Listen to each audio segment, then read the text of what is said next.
মাথা নত করে সিজদায় পড়ে যায়। আমার রাসূলুল্লাহ মাথা বলেছিলেন, বাবা তুমি মাথা তুলো, কেননা সিজদা একমাত্র আল্লাহর হবে, অন্য কারণ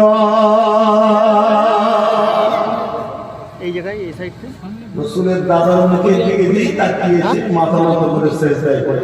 আমি তার সময় রাজাদের শুনছেন তো আবার সিস্টেম চালু করতে চাইছে।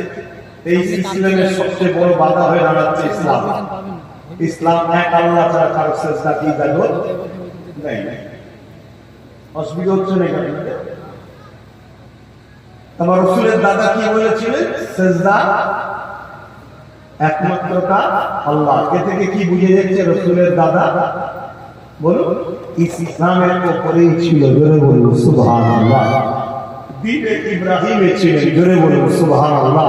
তখন ইব্রাহিম নবীর দ্বীনের উপরে কায়েম ছিলেন, কথা বুঝা।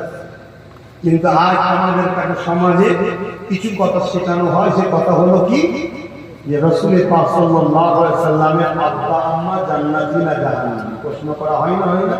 এই এক চক্রান্ত আমাদেরকে যারা মেটাতে চাই তাদেরই অর্থে চলা মুনাফিক দালাল আমাদের, কথা বুঝা। আর আমার নবীর দাদা যদি এক আল্লাহ মাননেওয়ালা হয়, তিনার নবীর দাদার ছেলে হযরত আব্দুল্লাহ নবীর আব্বাজান, তিনি ইসলাম ও আম্মা আমিনা ইসলামের উপরে ছিলেন, জোরে বলুন সুবহানাল্লাহ। আমি বুঝতে পারছি।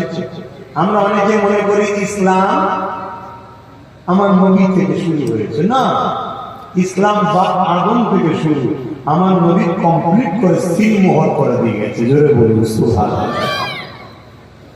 বাবেরা নজনেরা ওই জায়গাতে আসি, আমার নবী পাকের দাদা কপালে তখন আমার নবী পাকের নূর মুবারক রক্ষিত ছিল।